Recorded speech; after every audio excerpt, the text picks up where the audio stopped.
নমস্কার বন্ধুরা, মমতার রান্নাবান্নাতে আপনাদের সবাইকে স্বাগত।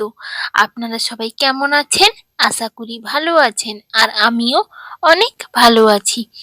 আজকে বেঁচে থাকা মাছের টুকরো দিয়ে আর 1 কাপ মুসুরির ডাল দিয়ে এক দুর্দান্ত স্বাদের রেসিপি বানিয়ে দেখাবো। এটি খেতে এত সুস্বাদু হয়, এটি ভাত বা রুটির সাথে থাকলে দুর্দান্তভাবে কিন্তু জমে যাবে। এই রকম রেসিপি যদি বানিয়ে বাড়ির সবাইকে খাওয়ান, তাহলে সবাই আপনার প্রশংসা করবে।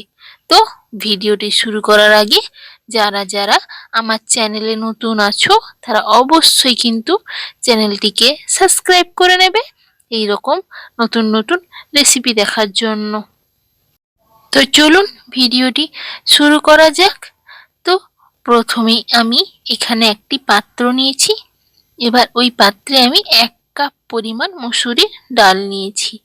এবার এটাকে ভালো করে 2 থেকে 3 বার আমি ধুয়ে নেব, যাতে ওই সাদা জলটা ভালো করে ডাল থেকে ধুয়ে বেরিয়ে যায়। তো এটা করে নিয়েছি। এবার অন্যদিকে গ্যাসে আমি কড়াই বসিয়ে তাতে আমি কাপ মেপে 3 কাপ পরিমাণ জল দিয়ে দিয়েছি।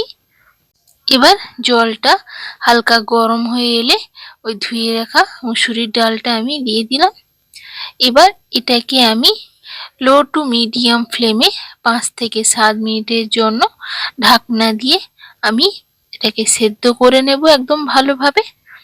তো এটা এখানে হতে থাক। এবার অন্যদিকে আমি একটি পাত্রে 2 পিস মাছের পেটি নিয়েছি। আপনারা যাতে কাঁটা কম থাকে ওই রকম মাছের পেটি নেবেন। এবার এতে আমি দিয়ে দিচ্ছি পরিমাণ মতো হলুদের গুঁড়ো আর পরিমাণ মতো লবণ। এবার দুটোকেই আমি ভালোভাবে লবণ আর হলুদ মাখিয়ে নিচ্ছি। আপনারা যে কোনো মাছ নিতে পারেন যাতে কাঁটা কম থাকে। এবার সেদিকে নুন হলুদ মাখিয়ে রেখে দিয়েছি। এবার এদিকে আমার ডালটাও সেদ্ধ হয়ে গেছে 5 থেকে 7 মিনিটের ভেতরে। এবার দেখুন জলটাও একদম পারফেক্ট আছে, তার জন্য একটু মাখো মাখো হয়েছে। তো এখানে আমি একটু নাড়াচাড়া করে ঘেটে নিয়েছি। এবার এটাকে আমি তুলে নিয়েছি। এবার কড়াইটাও পরিষ্কার করে আমি নিয়েছি। এবার কড়াইটাতে আমি অল্প পরিমাণ সর্ষের তেল দিয়ে দিলাম। এবার তেলটাকে খুব ভালোভাবে আমি গরম করে নেব। তো এখানে মাছটাকে আমি এই গরম তেলের মধ্যে ভেজে নেব। মাছগুলোকে আমি বেশি কড়া করে কিন্তু ভাজবো না, মিডিয়াম মতো ভেজে নেব। তো এখানে 2 পিঠ আমি লাল লাল করে ভেজে নিই হালকাভাবে। তো এখানে আমার ভাজা হয়ে গেছে, দেখুন বেশি কিন্তু কড়া করিনি, হালকা লাল লাল করে আমি ভেজে নিয়েছি। এবার এটাকে আমি তেল থেকে ছেঁকে তুলে নেব। এবার ওই তেলেই আমি দিয়ে দেব হাফ চামচ পরিমাণ কালো জিরে। দেখুন এটা দিলে কিন্তু স্বাদটা দুর্দান্ত আসে। তো এবার আমি দিয়ে দিচ্ছি 2টো শুকনো লঙ্কাকে ফাটিয়ে নিয়েছি। এবার এই দুটোকে হালকা করে ভেজে নিয়ে এর মধ্যে আমি 2টো পেঁয়াজের কুচি দিয়ে দিলাম। আমি সরু করে কুচি নিয়েছি।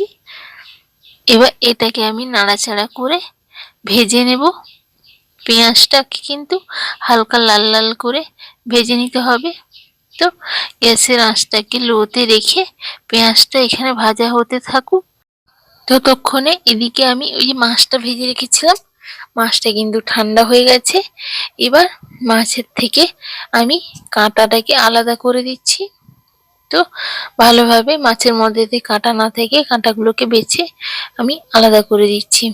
তো এখানে দুটোকেই আমি কাঁটা বেছে নেব ভালোভাবে, যাতে কোনো রকম কাঁটা না থাকে মাছের মধ্যে। তো এখানে আমার হয়ে গেছে। এবার ভালো করে মাছটাকে আমি দলে নিয়ে মাখিয়ে নিচ্ছি। এবার এদিকে আমার পেঁয়াজটাও ভাজা হয়ে গেছে হালকা লাল লাল করে। এবার এতে আমি 1 চারটে পরিমাণ টমেটো কুচিয়ে দিয়ে দিলাম। এবার টমেটোটা যতক্ষণ না হালকাভাবে গলে আসছে একটু, ততক্ষণ অবধি এটাকে আমি নাড়াচাড়া করতেই থাকবো। তো এখানে 2 মিনিট পরে কিন্তু টমেটোটা হালকা নরম হয়ে গেছে। দেখুন, এরকম হালকা ঘেঁটে দিতে হবে নাড়াচাড়া করে। এবার এর মধ্যে আমি ওই যে আগে থেকে যে মাছটাকে মাখিয়ে রেখেছিলাম ওটাকে আমি দিয়ে দেব। এবার সবগুলোকে আমি ভালোভাবে মিশিয়ে নেব।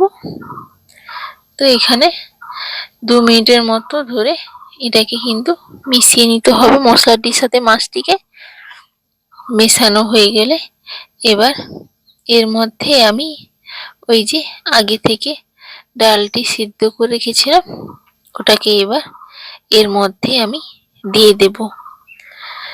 এটা কিন্তু ডাল আর মাছের ভর্তা এক রকমের। এটা একবার বানিয়ে দেখবেন, দুর্দান্ত স্বাদের লাগে কিন্তু। তো দিয়ে দিয়েছি সিদ্ধ করা ডালটিকে।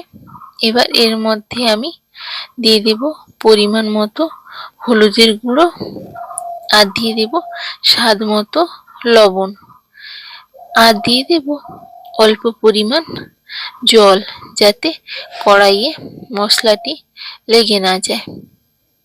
তো এইগুলোকে আমি ভালো করে নাড়াচাড়া করে মিশিয়ে নেব সবগুলোকে একসাথে। তো গ্যাসের আঁচটা কিন্তু অবশ্যই লো টু মিডিয়ামে রাখবেন, না হলে কড়াইয়ে লেগে যেতে পারে। তো ভালো করে নাড়াচাড়া করে কিন্তু আমি এখানে হালকা জলটাকে আমি শুকিয়ে নেব। তো এটাকে 2 থেকে 3 মিনিট এইভাবে নাড়াচাড়া করে নিতে হবে। দিলেই তৈরি হয়ে যাবে আমাদের এই ভর্তার রেসিপিটি, ডাল আর মাছের ভর্তা। তো এটা একবার বাড়িতে অবশ্যই বানিয়ে দেখবেন, দুর্দান্ত লাগে কিন্তু খেতে। তো এখনো আপনারা যারা যারা আমার চ্যানেলটিকে সাবস্ক্রাইব করেননি তারা অবশ্যই চ্যানেলটিকে সাবস্ক্রাইব করে নেবেন। তো এখানে আমার হয়ে গেছে, অনেকটাই জলটা শুকিয়ে গেছে, গাঢ় হয়ে গেছে। আপনারা যদি গ্রেভি রাখতে চান তাহলে জলের পরিমাণটা বেশি দিতে পারেন, যেরকম রাখবেন ওইভাবেই কিন্তু তৈরি করে নেবেন। তো এখানে আমার এইভাবে রাখতে চাই, হয়ে গেছে। এবার এটাকে আমি প্লেটে নামিয়ে নেব। তো কেমন লাগলো আজকের রেসিপিটি অবশ্যই কিন্তু কমেন্ট করে জানাতে ভুলবেন না। আর অবশ্যই বাড়িতে একবার হলেও বানিয়ে দেখবেন আর কমেন্ট করে জানাবেন কেমন হয়েছে রেসিপিটি। তো সবাই ভালো থাকবেন, সুস্থ থাকবেন। আর এই রকম রেসিপি দেখতে চাইলে আমার চ্যানেলটিকে সাবস্ক্রাইব করে নেবেন। তো আজকের জন্য টাটা।